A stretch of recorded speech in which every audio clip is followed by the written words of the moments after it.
Il y a vraiment beaucoup d'idées fausses sur les araignées. Alors, le temps d'une pinte en 10 gorgées, je vais essayer de vous en apprendre plus.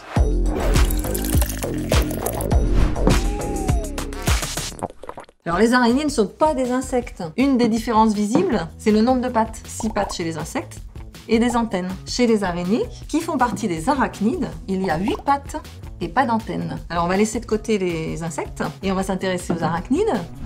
Chez les arachnides, il y a 11 groupes et les araignées correspondent en fait au groupe avec le plus grand nombre d'espèces, avec environ 50 000 espèces sur les 100 000.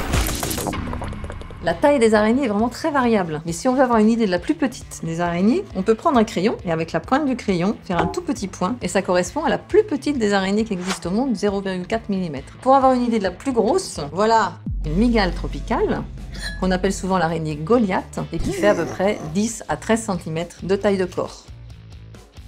Tchine!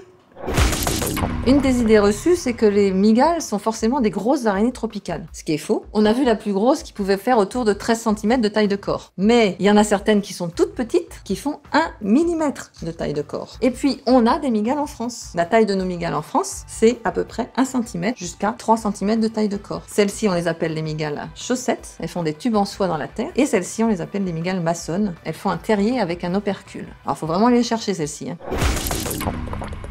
Je suis régulièrement consultée par des gens qui viennent m'apporter une araignée en me demandant si l'araignée est venimeuse. Et ma réponse en général, elle est oui. Et j'ai régulièrement la réaction « Ah !» Et j'ai rien dit d'autre que « elle est venimeuse ». Mais ça ne veut pas dire dangereuse pour l'homme. Alors, on peut comparer d'ailleurs le nombre d'envenimations dans le monde avec les araignées, les scorpions qui sont proches, les serpents, les insectes et les animaux marins. On constate que la majorité des envenimations, ce sont des insectes. Après un peu les scorpions, mais très peu le reste. Et en faisant une comparaison avec le nombre de morts chaque année dans le monde entier, le nombre de cas de mort est plus important pour les serpents. Alors le danger avec les araignées, il n'y en a pas vraiment.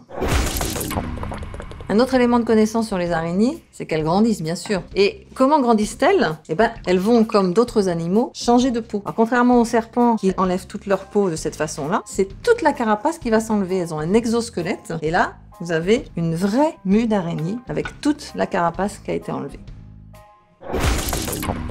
En se levant de bonne heure le matin avec la rosée, en général, on a l'habitude de voir et d'admirer des belles toiles de différentes formes. Alors la plupart du temps, c'est des toiles géométriques. Donc ça, c'est classique. Mais on a d'autres types de toiles. Donc on a par exemple des toiles en nappe avec un entonnoir qui prolonge cette nappe. On a aussi des toiles en nappe sans entonnoir qu'on peut trouver dans la végétation basse. On a aussi des toiles en réseau, des réseaux de fils enchevêtrés sans queue ni tête. Et puis au final, on a une 5e catégorie de toiles. Ce sont les toiles en tube qui sont souvent dans la terre ou à l'intérieur de trous déjà faits dans les murets. Donc on voit qu'il y a une grande diversité de toiles chez les araignées. Mais en fait, la caractéristique des araignées, c'est pas de construire forcément des toiles, mais certaines vont chasser à court, vont chasser en sautant ou vont chasser en courant. Donc les techniques de chasse chez les araignées sont aussi très variées.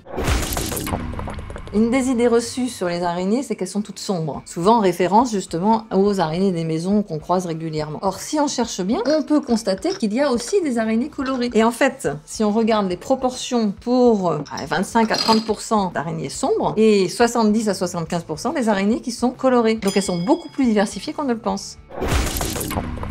Une des grosses questions posées sur les araignées, c'est aussi la durée de vie. Combien de temps ça vit une araignée? La majorité des araignées, c'est autour de 1 à 2 ans. Mais parmi celles qui vivent le moins longtemps, le minimum, c'est quelques mois, donc moins de 1 an. Et puis on a la majorité des araignées, en particulier de grande taille, peuvent vivre plus de 20 ans. Là, on voit qu'il y a un gros écart en fait dans la durée de vie des araignées.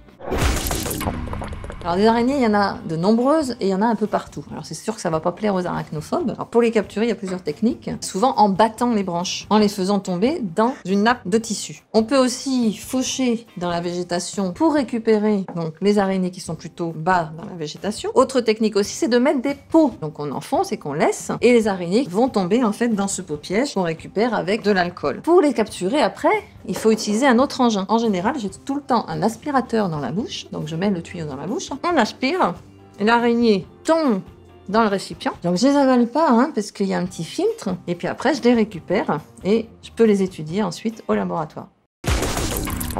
Pour la 10e gorgée, je pense qu'il va falloir aussi enlever une grosse idée reçue. On avalerait des araignées dans la nuit quand on dort. C'est faux. complètement faux. Les araignées peuvent effectivement se déplacer, mais elles ne vont pas exprès rentrer dans notre bouche qui sent pas forcément toujours très bon et qui a une respiration un peu forte. Par contre, on peut en avaler dans notre vie. Elles peuvent se déplacer au bout de leur fil et on peut en avaler éventuellement quand on a la bouche ouverte, quand on se déplace dans la nature. Quand on a une araignée qui se déplace, elle a toujours des fils au derrière quand elle va se déplacer. Ça, c'est une araignée qu'on peut trouver dans les maisons, qu'on appelle le folk, et qui fait des petites toiles en nappe dans les coins, complètement inoffensive. On va la remettre ici. J'espère que cette vidéo vous a plu et que vous avez appris des choses sur les araignées. Avec Bite of Science, il y a un certain nombre de scientifiques qui peuvent intervenir sur différentes thématiques, et vous pourrez retrouver ça sur la chaîne String Theory.